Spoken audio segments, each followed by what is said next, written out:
Hello guys, আসসালামু আলাইকুম। এই যে আমরা আসছি বিশ্ব রোড থেকে নেবে একটু জমির মধ্যে। আমার এই পাশে আছে ভুট্টা, ও এ পাশ দিয়ে বয়ে গেছে বিশ্ব রোড। আর এ পাশ দিয়ে যে ফসলে ধান চাষ করছে, ধানের জমি ও কৃষকদের। আর এই যে আমার পাশে আমার এইখান দিয়ে আছে বাঙি।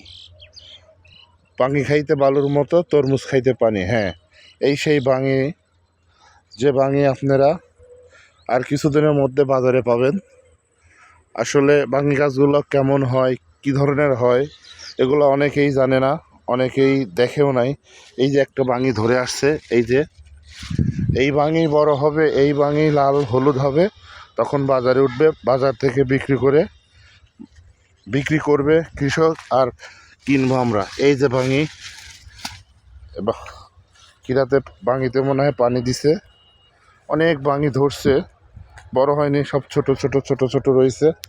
ইনশাল্লাহ বাঙি গাছ দেখে কেমন লাগলো, কেমন মনে হয়, আপনারা সবাই পেজটাকে ফলো দিবেন ও আমাদের সাথেই থাকবেন ইনশাল্লাহ। সবার দোয়া ভালোবাসা নিয়ে শেষ করছি। আল্লাহ হাফিজ।